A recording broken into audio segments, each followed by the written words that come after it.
Nice to see everyone joining and joining in now. My name's Logan Smalley. I'm the director of TED Ed, and this is Angela, and you'll be hearing a lot from her in a moment. But just a real quick reminder, this is being recorded. We do share these with other TED Ed clubs around the world afterwards. So if you're uncomfortable with that, just let us know. You can let us know in the chat. If everyone has seen the chat, it's in the upper right. There is another TED Ed person, Caroline, who you all might know, who's also will be helping if you have any technical difficulties. She's happy to help solve them in chat so that Angela can continue presenting. And then the very last thing, which you're already all doing, is it's usually best, and we'll do this too, to keep things on mute unless you are in fact talking. And you can actually press the space bar kind of like a walkie-talkie to chat in. So without further ado, I would like to introduce Angela, who is an amazingly talented, what do we call you? Videographer, stage director, lighting master, everything. If you've seen a TED Talk, Angela has definitely had a piece of making sure that it's shot really well, that it's well lit, that the sound is good, and that even that it's edited well in the long run. She knows everything about cameras. She knows a ton about lighting and audio. And I hope that you guys will ask her any questions, and I hope you're sort of envisioning what you'll be doing when you record your talks. And I think probably the best thing to do is just to hand it over to Angela. She does have a presentation, so you can expect some screen shares and to get this conversation started. Angela. Great. Thanks, Logan. Hi, everybody. Thank you so much for taking your evening and spending it with us. And I wanted to give you a little bit about my background. So I grew up being really obsessed with movies and music videos, and always loved recording my family and getting everything on tape. And so later on, I decided to go to film school. And then afterwards, I really needed a job and found myself at TED. And as I was organizing footage, I started watching the footage and realizing that there are so many incredible people out there having incredible ideas. And I found that I really wanted to participate in capturing those ideas and being able to share them online. And so I've been at TED now for, I think, 7 years. And throughout that time has just gained a lot of experience working with TED speakers, and also making sure that we capture TED Talks in a way that people find engaging. And so today I'm hoping that we can have a great discussion about capturing an idea. So what I'd love to do is to start off by getting a little bit of background about you guys, and wanted to just go around the room, I guess, for lack of a better word, and get a sense of where you guys are from, and also whether or not you've shot a TED-like talk in your schools or in your homes before. And that way I can get a sense, because I imagine that everybody has different levels of experience, and I want to make sure that we cover all those levels today. So why don't we start with, I think it's Arjun.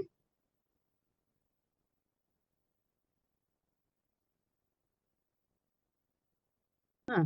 It's okay. All right. Well, why Arjun, if you press the space bar, we'll be able to hear you. But we're going to go ahead and ask June next. And if, Arjun, if you figure it out. Oh, or it looks like Arjun's might be able to talk. Hey, Great. how's it going? Okay, so I run a TED Ed club in my school before. Mm-hmm. And so we ran it in June. And I was the facilitator for that, the student facilitator. So I ran sessions and I recorded the talks. And now I'm running a TEDx event in my school. And I wanted to attend this event to gain a greater insight on how to record videos effectively. Great. Okay, great. And I'll ask more questions later, Arjun. Actually, can you tell me where you are? Singapore. Oh, cool. Great. It's 6 in the morning here. Oh, yeah. Oh, so I misspoke when I said evening. Thank you so much for joining us wherever you are, morning, night, or noon. Okay, so let's go to the next one. What about, there's somebody named Guest. I see here. So if your name is Guest, can you share with me a little bit about where you're from and also whether or not you've ever recorded a TED Ed Club talk before?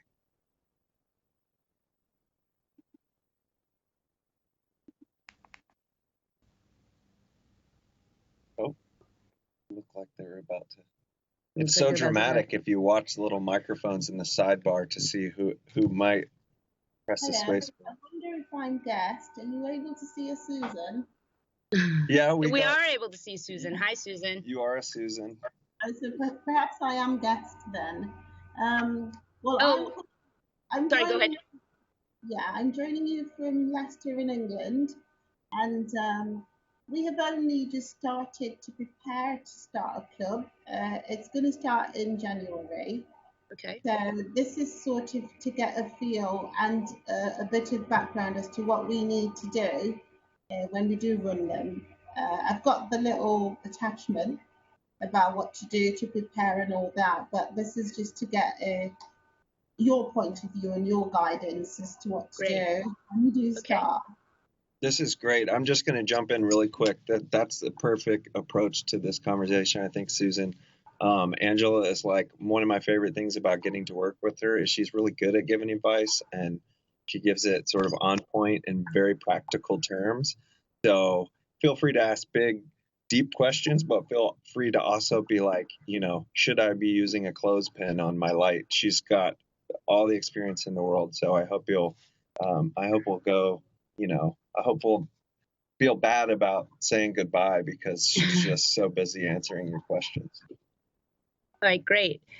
Okay, so I see the person named Guest, who I'm sure has an actual name. I just saw that you're on now. I can see you in video. Do you mind sharing where you're from and whether you have any experience recording?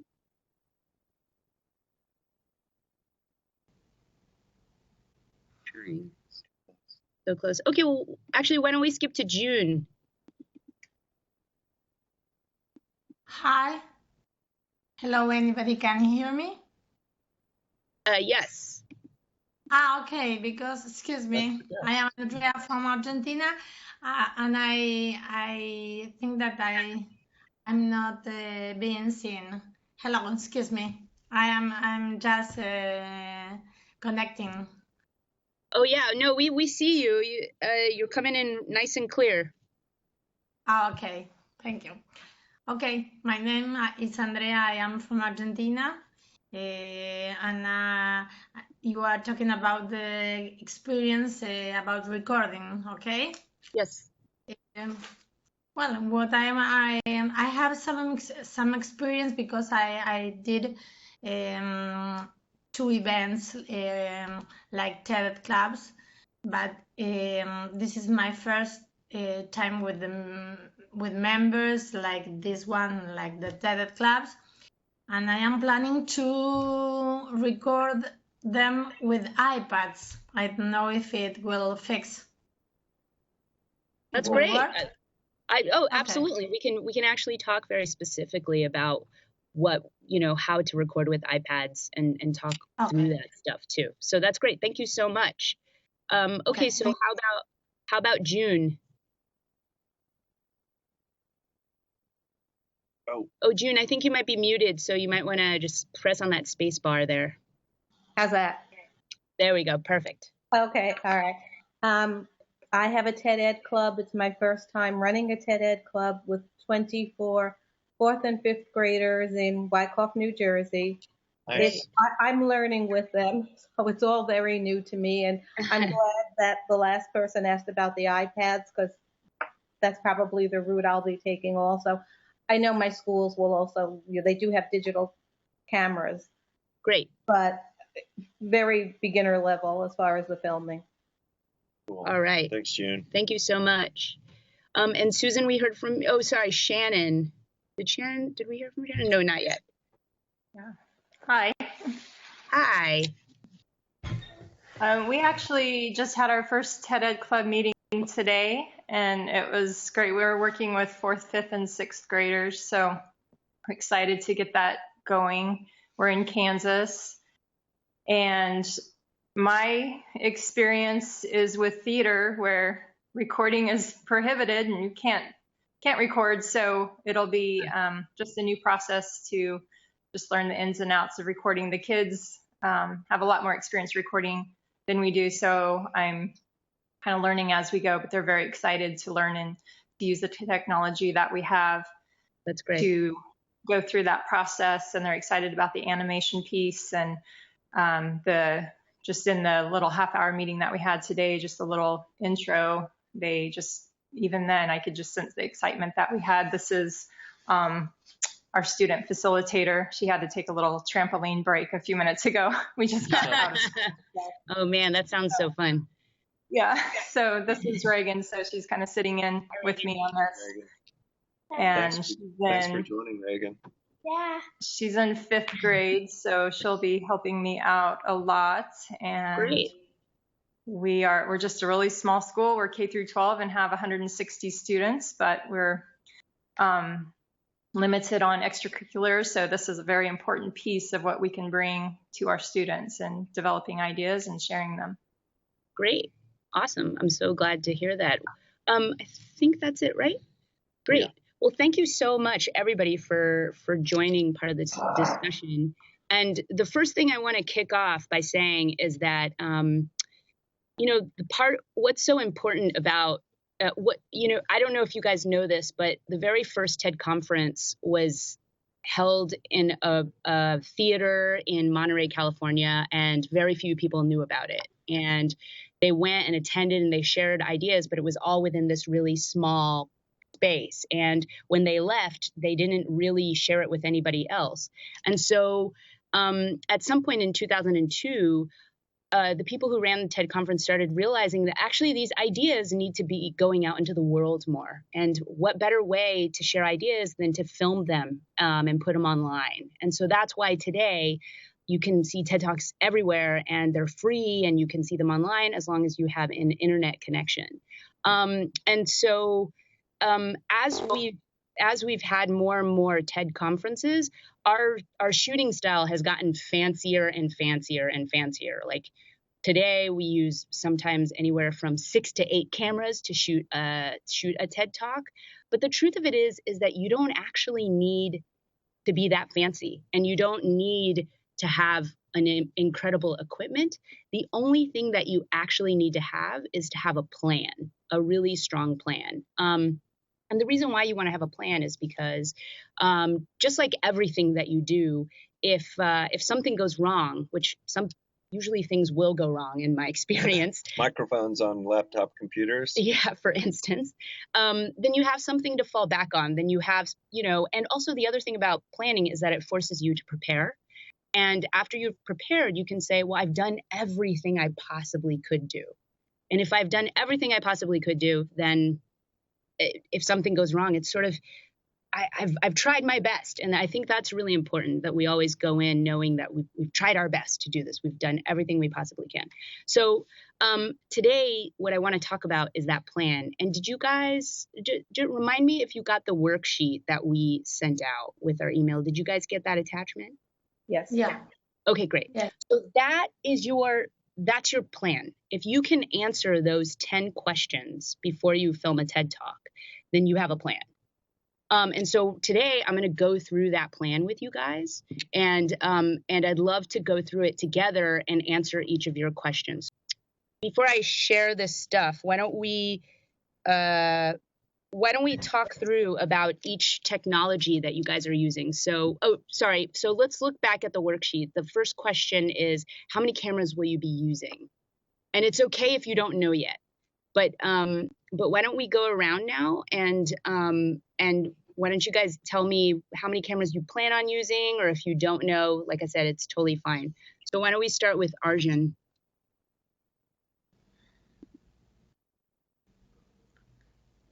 Who is Arjun? Me? Supposed to be me? No. No, Okay. Sorry. Arjun from Singapore. Okay. Okay, so when we recorded our talks in class, we used 2 ordinary camcorders with tripods. But then we selected a number of presentations which we wanted to showcase to the rest of the school.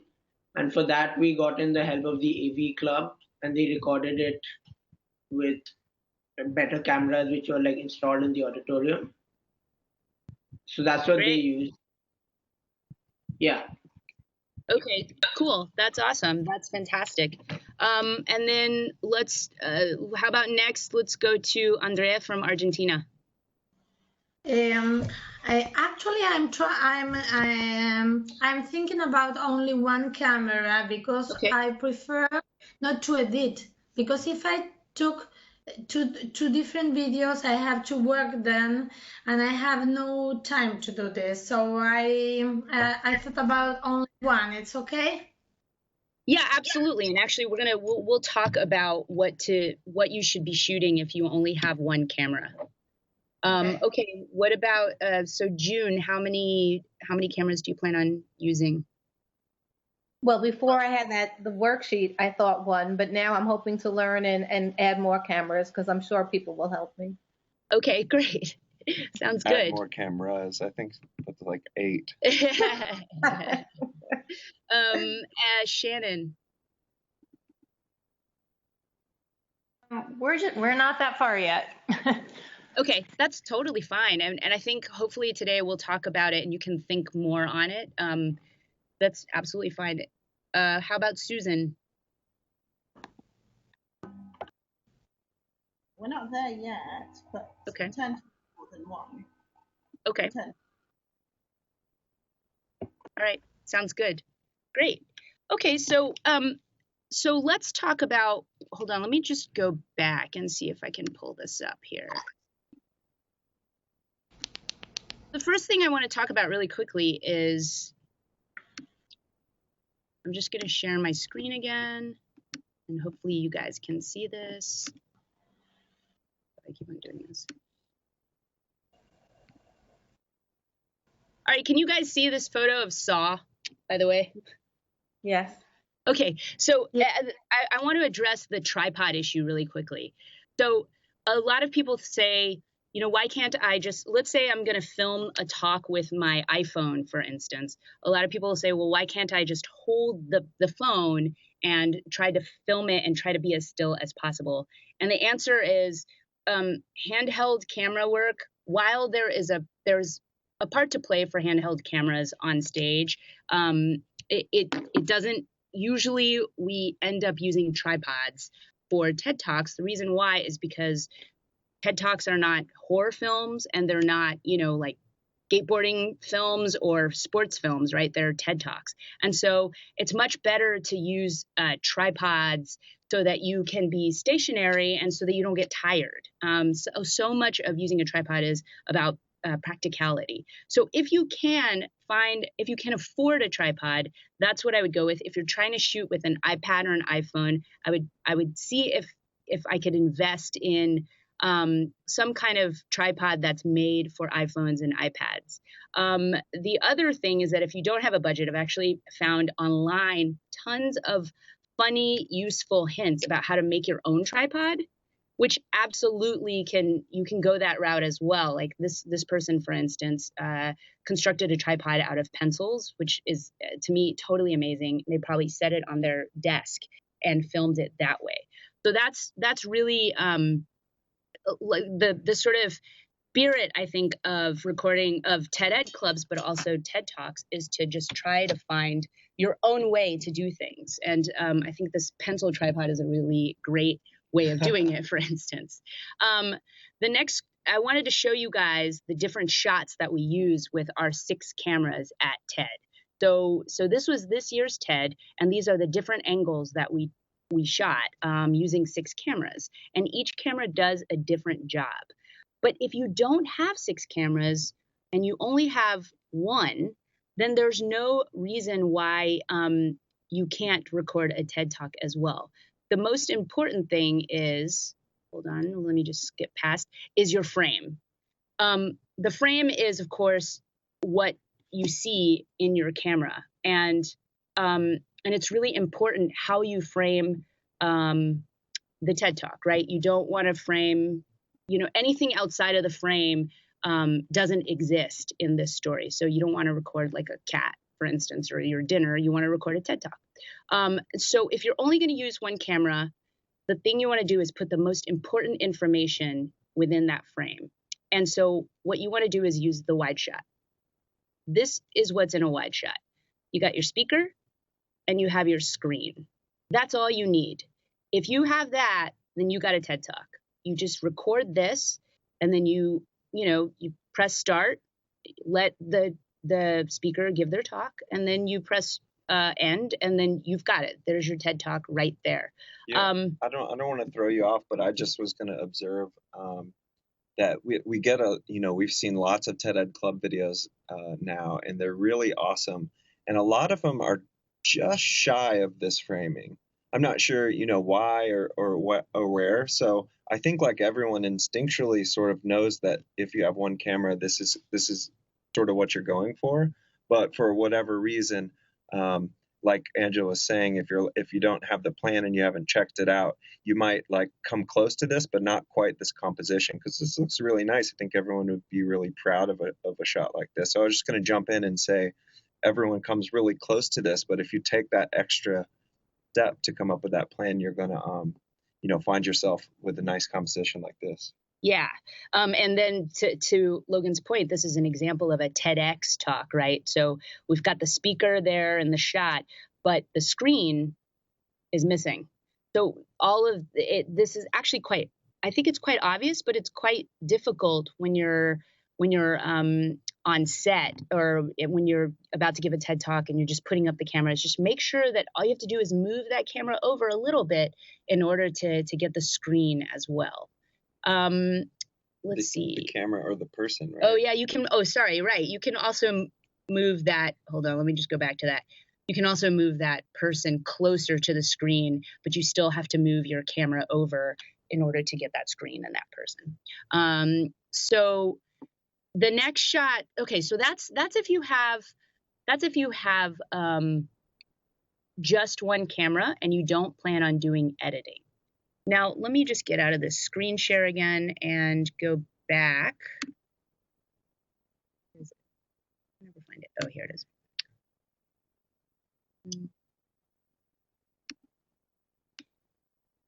Yeah. So let me ask you guys, when you have you guys plan on using visual aid like PowerPoint or Keynote or anything like that? You can always just give me a thumbs up. Okay, great. And do you guys plan on editing at all? And give me a thumbs up if you plan on editing, or if you don't know, just shake your head or something. Yeah, not sure yet. Okay, so if you do plan on editing, for instance, some of you might have kids in the TED Ed clubs who know how to edit, and I would actually put that out and ask anybody if they use iMovie. I see Reagan smiling. iMovie master. Yeah, right. I think there's plenty of software these days that's either free or comes with your computer that allows you to do some very basic editing.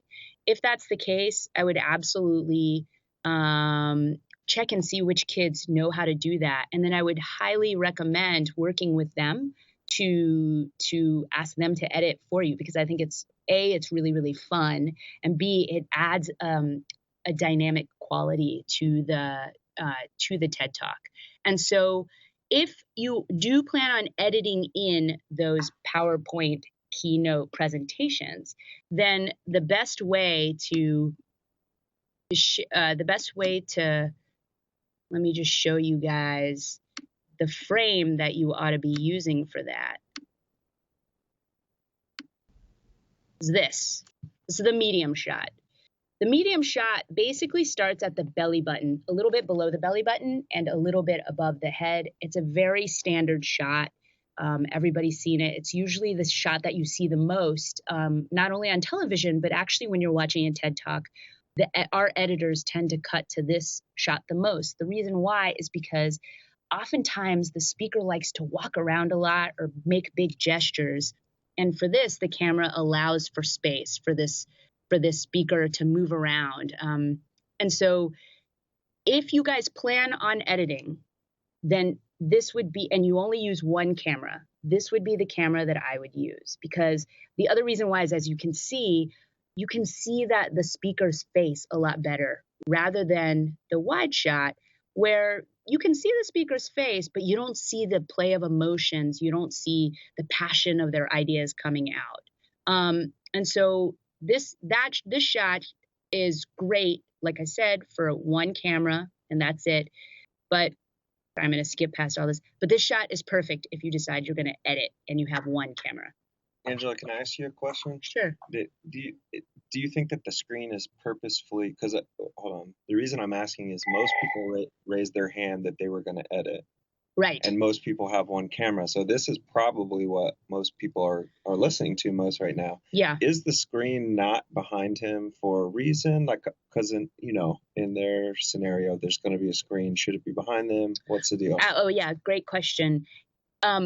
You should never have the screen behind the speaker. The reason why is, if you can help it, I guess. The reason why is because the screen oftentimes is a lot brighter than the speaker. And oftentimes if you guys, I don't know if you've ever had experience shooting a camera, like even taking a photograph of a person in front of the sun. When you take a photograph of a person in front of the sun is so bright that the person becomes silhouetted. So if you have a speaker standing right in front of that screen, they have a tendency to be silhouetted, and then you're going to have problems being able to see their face. What you want to do is try to position that speaker next to the screen. They don't have to be that far from the screen. They just have to be next to it and not in front of it. Or position your camera so that speaker isn't standing right in front of the screen. And then you can get this very clean medium shot. And since it sounds like you guys might be editing, I would absolutely, I'm going to give this one 2 stars, because this is absolutely the shot you should be using. Now, I'm just going to throw in another, I know Arjun, you said you're having 2 cameras, plus you're probably going to edit in graphics. So what the wide shot is great for, and I'm going to go back to this, sorry guys. What the wide shot is great for is to be able to see the space. Like you can really enjoy what this space looks like. You can see the back of audiences' heads. You can really understand the context of this space, right? However, let me just go back. But the medium, I think, gives you better information because, like I said, you could see the speaker's face. And then the next shot that I would use, Arjun, specifically, if you're having a 2-camera shot, I would go for the close-up. My favorite. Yeah, the close-up is, I think, actually what makes a TED Talk a TED Talk, because if people are seeing these talks online, they are going to be able to connect to this close-up more than they're connecting to any other shot, because you actually get to see the person's eyes, and it's as if they're speaking right to you. So here's the difficult part of the close-up, though. If the speaker has a tendency to move a lot, then your close-up, you're going to have to follow that person very close. And I think that's actually quite difficult. So if you do have somebody shooting the close-up, you want to make sure that they're pretty good at it, or that they're just willing to try to stay up with that person. Because like I said, people don't like to stand still all the time. And so you need a person operating the camera who can anticipate where that person's going. So it's a tricky shot, but it's a really beautiful shot. The next thing I want to share is this is a standard floor plan that we use when we shoot a TED Talk. And the reason why a floor plan is important is you don't see on this photo where the seats are, but normally I would also draw seats in this space. It's because whether you're shooting in an auditorium or in a classroom, it's not as, there's going to be desks, for instance, in a classroom. There's going to be chairs. And so where you want to put the camera it's really going to depend on where your seats are and how the room is laid out and where the speaker is going to be. And so it's really helpful to have a floor plan, because it's really helpful just on the day of. You've got so much that you're trying to deal with. You have so much to take care of that when you walk in, to just have a picture or a map to say, okay, I'm going to put my I'm going to put my close up here. I'm going to put my wide shot here. Or I'm going to give my students this floor plan and they're going to set up the cameras for me. Can I ask them a question? Sure. Like sorry, I'm just sorry to keep interrupting your flow, but I'm just curious, by show of hands, how many of you could get access on a floor plan? I don't understand. To have an access in a floor plan? Yeah, could you get a floor plan? Like, I guess you could just draw one up. Yeah, is what you're recommending. Yeah, I mean, if you can't easily get a floor plan, I often just draw it. It's not about knowing the exact dimensions. It's just about being able to visualize where I want to put my cameras before the actual event happens, especially because it just lets you get a sense of what the space is going to look like. But also I want to add, no, that's okay. I want to add something about both the wide shot and the close up. And actually I want to add something about all the shots. You don't want to put a camera so far, like, let's see. Are we still sharing here? Is it? Yeah. Oh, where is it? I can't find it. There we go. Yeah, we've got a maze set up for you.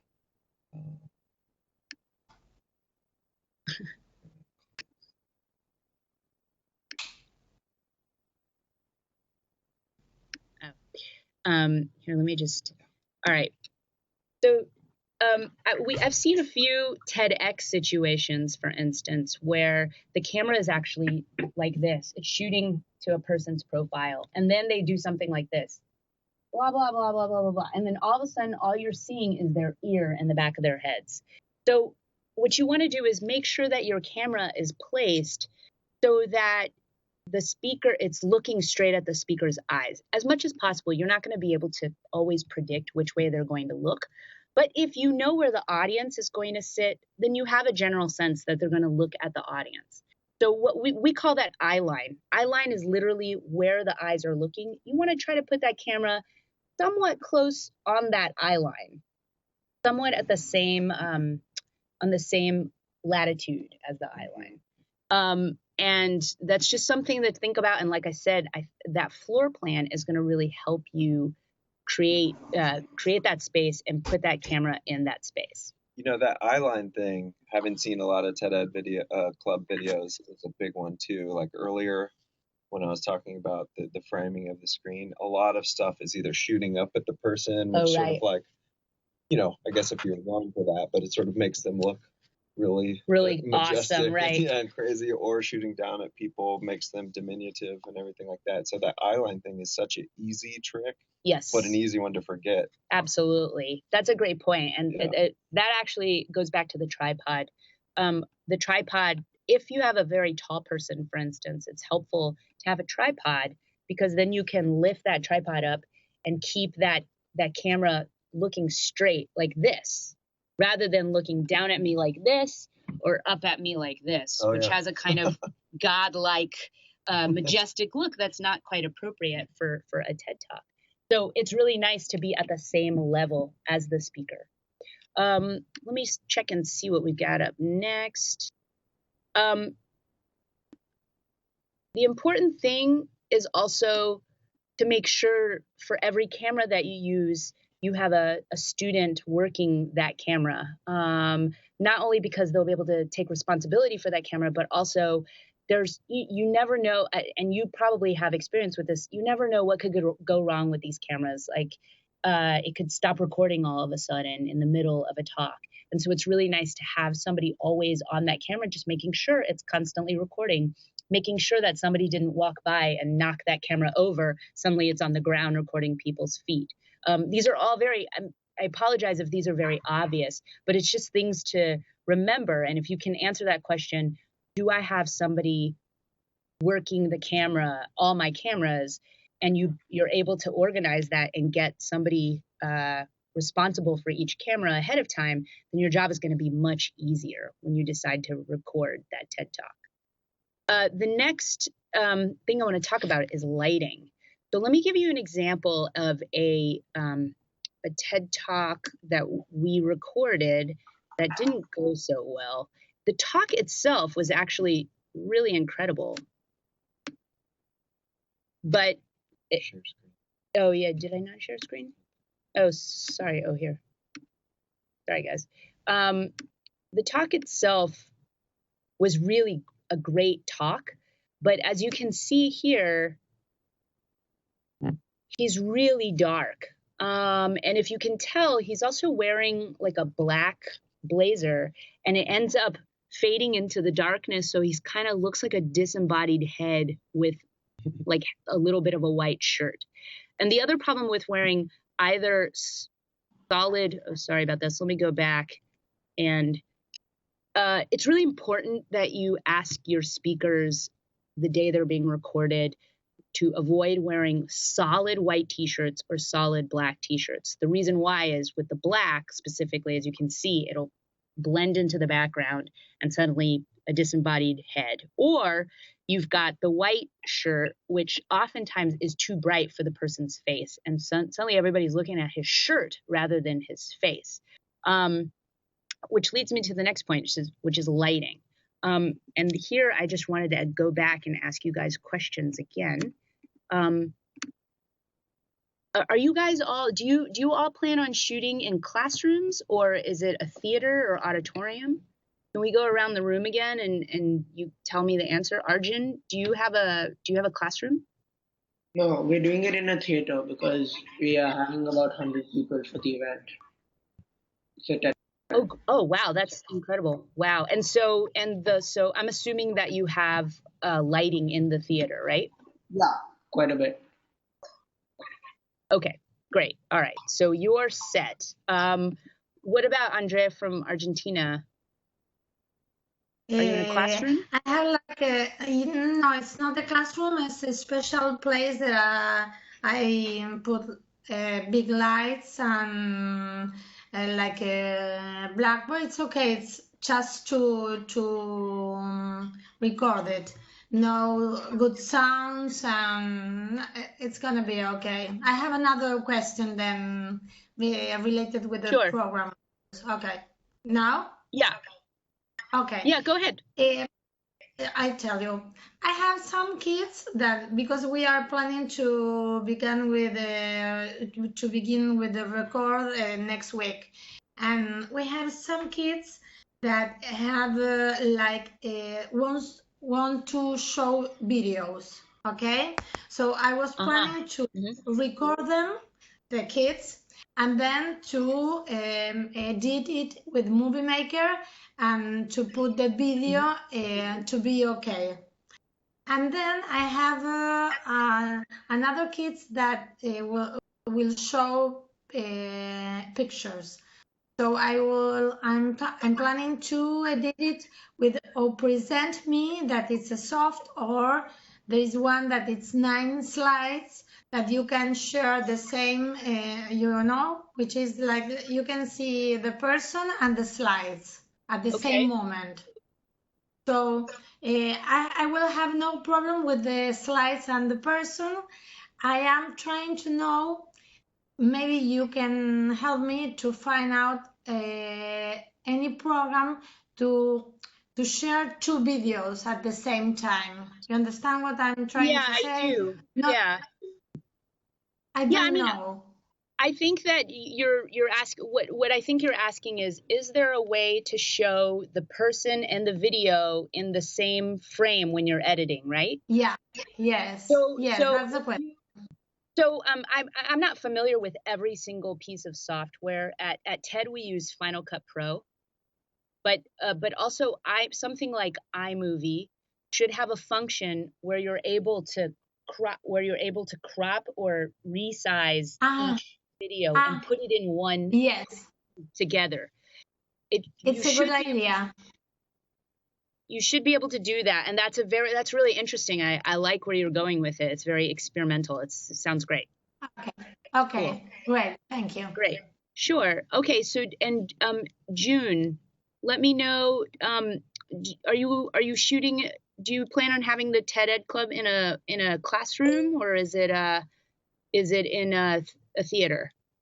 Well, again, this is very helpful because I had been thinking about doing it on a stage, But now I'm reconsidering and I'm thinking of, we have a multi-purpose room that's big and bright and flat, and maybe that's a better option. Okay, well, why? What's making you rethink the stage? Because I'm afraid that the cameras, unless we're blocking everybody, the cameras won't be on the eye level with the students. I see. Okay. Got it. Well, it depends on the camera, of course. If the camera isn't great, you have to get kind of close. That's right. I think maybe the multi-purpose room might be okay, I have two thoughts about that. One, the multi-purpose room could totally work for you because you can get close. That's really nice. You want to get as close as possible. It's fantastic. However, at the theater, or on stage, even if you had the camera close, as long as it's not blocking people, which it might not actually, people can sit around it, for instance, then there's no reason why you can't try it on stage. All you have to do is lift up that tripod a little bit. But like I said, it depends on your camera. If your camera can zoom in, that's absolutely an option. But what I would do is test it out. I would try it in the multi-purpose room to see how close you can get without getting in people's eye line, and then I would try on the stage as well. So much of this is actually just kind of logistical and logical. It's like, oh, this is going to be in everybody's way, so let's shoot it here. But I think that's great. Either could be great. Okay, thank you. Sure. And what about you, Shannon? Have you decided whether you're going to be in a classroom or on stage? We have an auditorium. The lighting is not great. Okay. We have spotlights, but that might look really artificial. That's interesting. I mean, you can try spotlight. There's no reason why you can't try it. It might look a tiny bit artificial, but I also think that there's nothing wrong with that. And the reason why is because we know it's a TED Talk, and TED Talks are on stage. And so as much that the only problem with spotlight is that if it's not a follow spot, then of course the speaker could just wander off into the darkness, which you don't want that. But if there is a follow spot, then there's no reason to not try that. Yes. What do you use for your microphone? I mean, how do you get the sound quality? Because we also have a very brightly lit gym, but I think the acoustics in there would be really bad. Yeah, I think a gym, I think your instincts are absolutely right. A gym, the acoustics are not good. And in fact, that's a great segue to talking about microphones, which is that they're deeply important. Getting good sound in many ways is more important than getting great video. You can have not very good video, but people are not as forgiving about not good sound. So I would, given the choice between the auditorium and the gym, I would choose the auditorium more. And when you record your talks, like your final presentations, do you have just a general audience there of the other club members and teachers while you record your final presentation for each student? Logan, you can answer that, right? Can you ask it one more time? When you record what is going to be their final presentation, will you have an audience there? Oh, sure. Sometimes there's an audience. I mean, the concept is like, it's not supposed to be a TEDx event unless you apply for a TEDx license. But of course, people can come. Yeah, right. So people can come and watch. I think that's great. It makes it a lot more sort of authentic. Right. And in fact, yeah, to me, it's what makes TED Talks lovely. If you watch any TED Talk online, the presence of the audience is very palpable. You can really feel them there. And so much of it is about the TED speaker engaging with the audience just by the virtue of the fact that the audience is there. So I would absolutely encourage having people there to watch, because so much of speaking is about trying to speak in front of people and trying to share their ideas. So that's great. And I don't want to forget. I don't want to forget about Susan. Susan, do you plan on having the TED Ed clubs in a classroom or on stage? It's probably going to be in the school hall. It's like an auditorium. Okay. It's not very big. Is the sound very echoey in there, or is it? It's where we normally hold plays and Oh, great. discos anyway. So it's got lighting, and I imagine it can be adjusted to fit the situation. Great. Well, that's fantastic. I mean, I think everybody sounds like they're in really good shape. It's actually, I'm going to move on to talk about capturing sound. So the challenge of capturing sound is that unlike cameras, capturing sound is very similar to trying to get to the close up, which is that you want the camera or you want the microphone as close to the speaker's mouth as possible. At TED, you guys have seen the TED Talks. We do the whole Britney Spears head mic thing, the wireless that's like this little mic. But we also often use lavalier mics. If you have it in your budget, get a lavalier mic, which is one of those little clip-on mics that then plugs into your camera. I would absolutely go with that option. The second option is to have a wireless handheld mic, which is absolutely fine.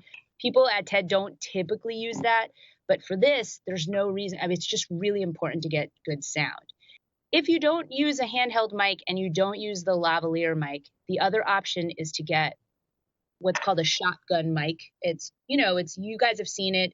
It's a mic that is just kind of like long like this. It's kind of a barrel, and there are different recording devices that you can plug that mic into. I've seen some people even get a shotgun mic specifically for the iPhone. Yeah, the iPad. Or the iPad. Yeah, right. and you can just... it's like $20-$30. Right. But if that's also not in your budget, then having an iPad set up on stage. It's okay that it's on stage. People will stop noticing it after a while. Setting it up on stage somewhat close to the speaker is your best bet. So now you have a camera, which is, your iPad as one iPad as the camera, and then one iPad as the audio. Of course, the iPad that's the camera will also be getting audio, but if it's really far away, you'll be able to hear the echo of the room and all this stuff. You want to try to get that second iPad or iPhone or camera as close as possible to the speaker so that you could just get their audio. These days, software like iMovie, I'm sorry I keep on plugging iMovie. It's not because I love iMovie. It's because it's the one software that I know comes with an Apple computer. But these days iMovie has built into the program a syncing capability, which means that if you put two different pieces of, like if you put a video file and an audio file, you can ask the software to sync it so that they match up, so that the sound from one file matches up with the video of the other file. And there's another piece of software called Pluralize, literally plural eyes, which right now, if you download it now, there's a free trial and you can play around with it. And all it is that it takes the sound waves from both video and matches the sound wave together so that your video will sync up amazingly. And then you or your students can cut between or if it's just the sound from one video that they're using, they can then, you're finished. Or if you're trying to cut between those two camera angles, then they just have to pick and choose what angle works best for what part of the talk. So I know this is a lot of information, but the key is to start playing around and trying things out. It is a lot of information, but it's also a checklist, like you said, with that plan. Which makes it manageable. Yeah, and one more thing I wanted to talk, or actually two more things, and then I can take questions. The question about lighting. If you have a multi-purpose room that's well lit and it looks great, then you're set. If you have a room that's a little bit dim, and you just want a little something on the speaker's face. There are things out there called Chinese lanterns that you guys probably know what I'm talking about. You see them at weddings a lot. They're like paper lanterns that are like white. They're made out of paper, of course, and they're round and they're globes, and you can put a light bulb inside. You want to be careful because you want to make sure you get a big enough Chinese lantern. In New York, you just go to Chinatown. You can buy it. They're not that expensive. But you want to get a big enough one that fits a pretty nice size light bulb. If it's too small, then it's actually a fire hazard. So you do want to be really careful about that. But the reason why those lights are great is because they generate really, really soft light. It's not this harsh, bright light on your speaker's face. It's like a really beautiful, soft, it's not romantic. It's just, it's tasteful lighting. And it's not obvious where the light is coming from. And it's actually very beautiful on camera as well. So that's also something to keep in mind. Which leads me to the next point, which is always test your equipment. Always test the light out before you use it. Test your cameras, test your sound. Try to do a fake shoot and take it from beginning to end and have a student try to edit it and see, if you have the time. Of course, it's if you have the time. I know you guys are really busy, but there's no reason. Nothing can go wrong if you keep on testing. It's just really important to get familiar with this stuff and to see the limitations. And yeah, if you test enough, then you'll feel comfortable. That's the point. And then finally, it's really important just to make sure after the speaker gives their TED Talk to be able to collect their files from them. The video files that they want to use, the keynote presentation that they end up using. That's always really important to get that from them because you're going to need it for the edit. All right. So I know we don't have that much time, but I don't know if anybody had any specific questions. And I know there's a lot that I covered today, and some of it might be potentially confusing. And you can always email me with questions, and we can troubleshoot together.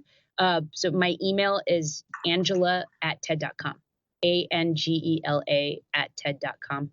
And I'm really happy to answer your questions. Like I said, I know we had some tech issues in the beginning. So, but yeah, does anybody have any questions right off the bat? Yeah, June. I just had one question about the Chinese lantern. This is going to sound very silly, but they just sound so nice. But where do you put them? Like, is it on this? Yeah, there are Chinese lanterns that are upright. They stand on the ground, like this one actually here. We have one here. See this? It's great. But this one's, I think it's from IKEA, and it might be a little bit more expensive than it looks. This is actually a good demonstration. So if the speaker would it go in? Yeah, but if you wanted to, they also, most Chinese lanterns you can purchase bulbs, hanging bulbs that go with them, and you would simply hang them either from the ceiling if your ceiling is not super high, or you can figure out a way to rig them somehow, like on a coat hanger. I mean, this is maybe too DIY, but yeah, there are some that are floor, like I said, I think the easiest thing is to get the floor lamp type things. But if it's from in a classroom, for instance, or a multi-purpose room, and the ceiling's not too high, you can hang them. And then the speaker would it go between the? It would go next. It would be in front of the. No, you see how this lamp right now, it's literally right next to. It's next to Logan. So it would really be just next to that. And not it doesn't even have to be that close. It would be the same level and a little bit over. Okay, thank you. Yeah, sure. Anybody else? Oh, Arjun. I have a question as well. Yes, so you talked about the medium shot and the close-up shot and the wide shot, right? Yes.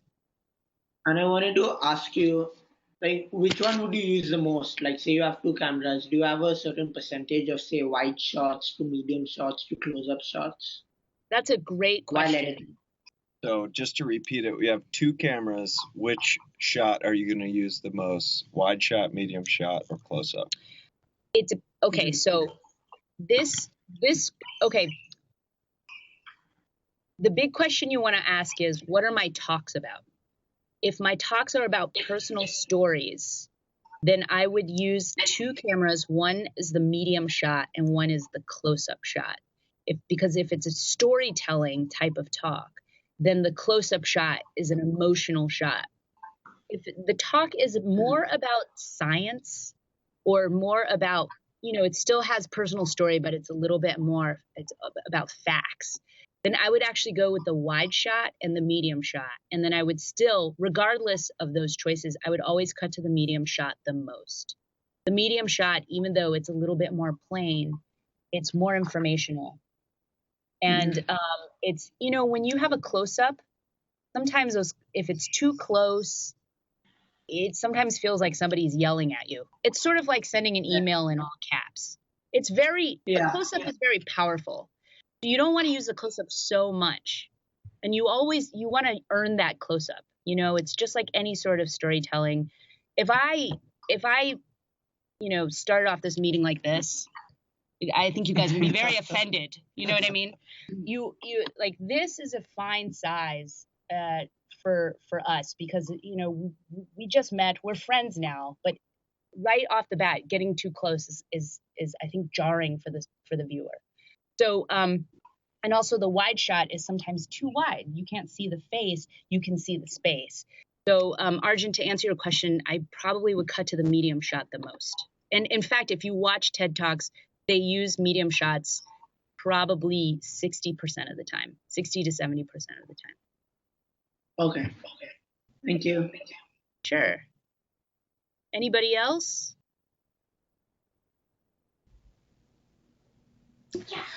I would like to ask you something.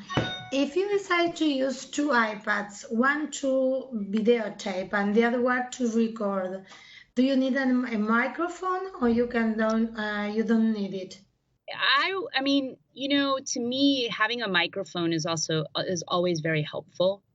And it's just purely a budget question.